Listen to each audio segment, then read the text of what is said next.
Assalomu alaykum do'stlar, sizlar bilan O'ztuniy kanali. Do'stlar, bu galgi videoroligimizda biz sizlarga kerakli va foydali bo'lgan ma'lumotni yetkazmoqchimiz. Marhamat ko'rib tomosha qiling. Videorolik sizga albatta manfaatli bo'ladi. Bitta like bosib, kanalga obuna bo'lib qo'yishni unutmang do'stlar. Xo'p do'stlar, shu kunlarda raid tadbirlari yanada kuchaytirildi, ya'ni mana shunaqangi LED chiroqlar uchun raidlar kuchaytirildi. Endi ko'pchilik qanaqa rusumdagi LEDni qo'ysak bo'ladi, qanaqasini bo'lmaydi, o'zi qanaqa tekshiriladi, o'zi nima sababdan raid tadbiri kuchaytirildi, shunaqa savollarga javoblar izlab yurishibdi. Men sizlarga shuni videolarni hozir tayyorlab qo'yganman. Shuni qisqacha bo'lsa ham, ozgina bo'lsa ham tushuntirib ketishga harakat qilamiz. Undan oldin sizlarga do'stlar, mana bu yerda mana O'zbekiston Respublikasi Ichki ishlar vazirligi yo'l harakati xavfsizligi axborot xizmati markazida ish faoliyatini olib boruvchi yo'l patrul xizmati xodimimiz qisqacha tushuntirish berganlar. Shuni hozir videorolikni ko'rsataman. Keyin sizlarga iloji boricha yaxshiroq tushuntirishga harakat qilamiz do'stlar. Xudo xolasa manfaatli bo'ladi sizlarga. Hozir redlarni ko'p ko'ryapmiz. Led chiroqlarga bo'lyapti asosan. Buni qanaqa moshinalarga qanaqasidan qo'yish mumkin, qanaqasi mumkin emas, shuni obunachilarga tushuntirib bersangiz.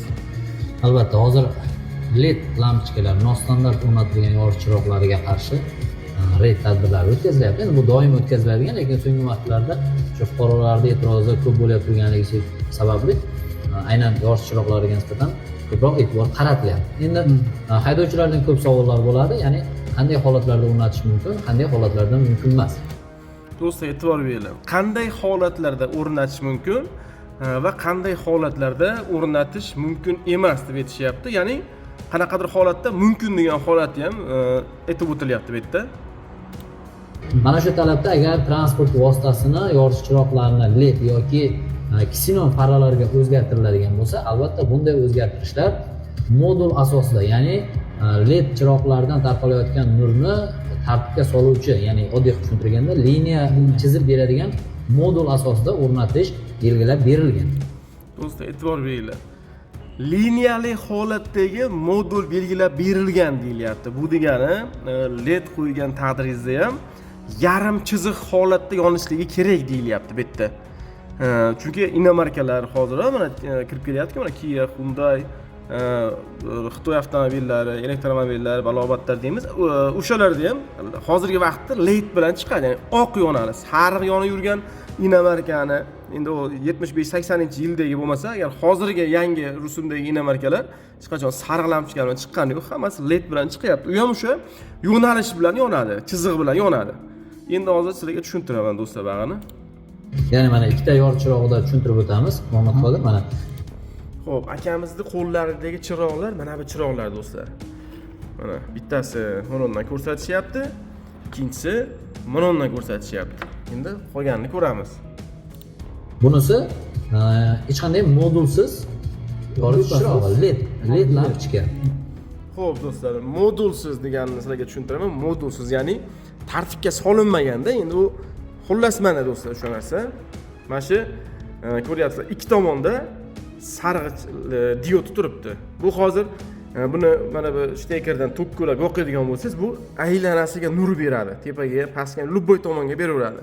Buni protivotumanlikka yoki bir dalni holatiga qo'yadigan bo'lsangiz, bu yoyib tarqatadi. To'g'ri, endi attrajatili bor buni.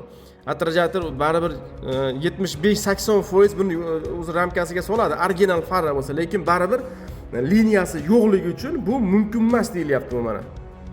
Endi firmasini aytmay qo'ying. Mana shunaqa holatda figura, mana shunaqa figuradagi LEDni mumkin emas deyilyapti.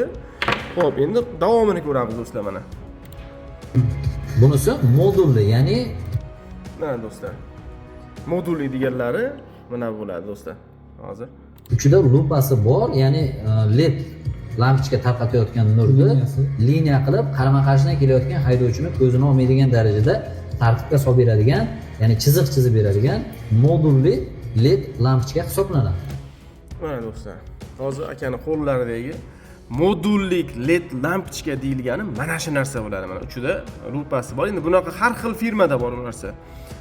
Buni mana past tomondagi bu dalnidiki bo'ladi.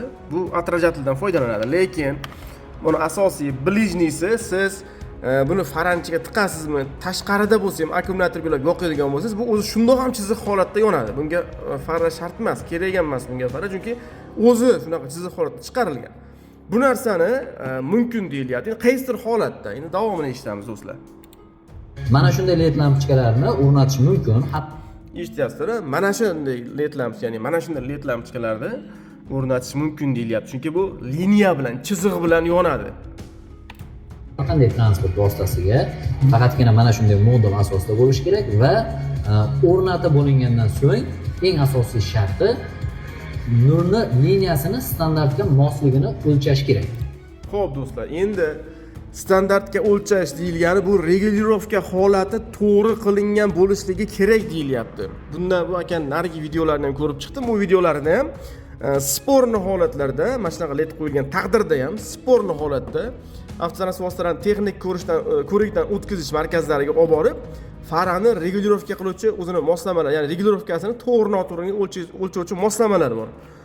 O'sha moslamani mashinaning old tomoniga o'rnatib turib, buni yoqib ko'riladi.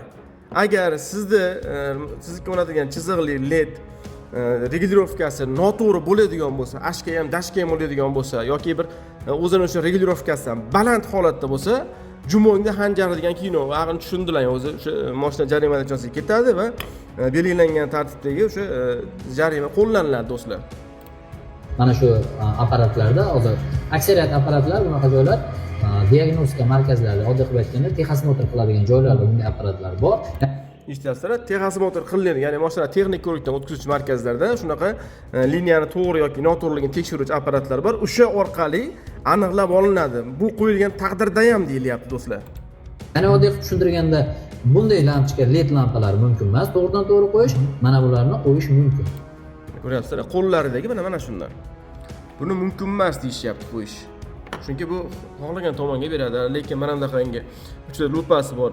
Yarim yonadigan ledlarni qo'yish mumkin. Faqat regulirovka holati to'g'ri bo'lishligi kerak. O'sha tekshirilgan standart holatida tekshirilganda ham to'g'ri chiqishligi kerak regulirovkasi. Buni ishlab chiqarilayotgan mashinaga ham, ishlab chiqarish to'xtatilgan mashinaga ham qo'yish mumkin. Albatta.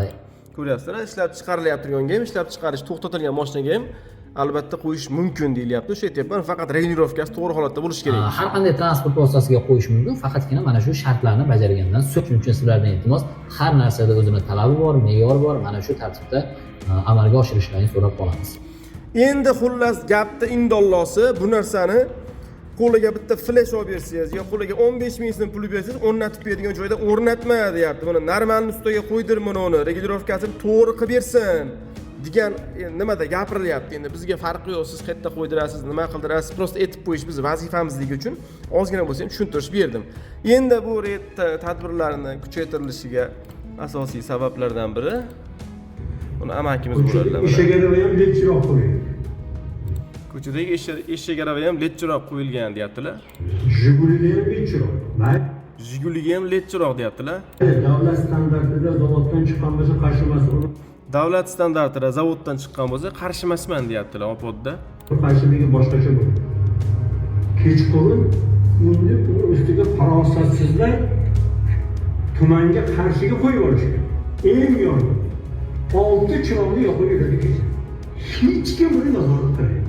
Protiva tumanlikka qo'yilgan va qo'shimcha shunaqa yoritish vositalarini qo'yilgan deb gapirishyapti. Sovuq. Mana shu kechqurun Toshkentdan keldim.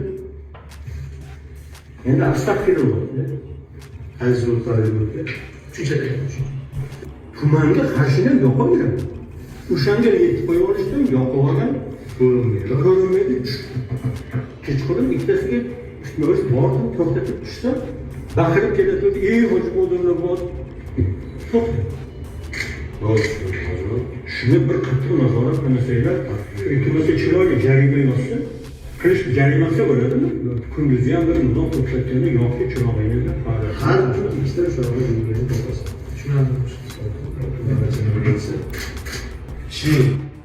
Endi mana shu nima desa bo'ladi?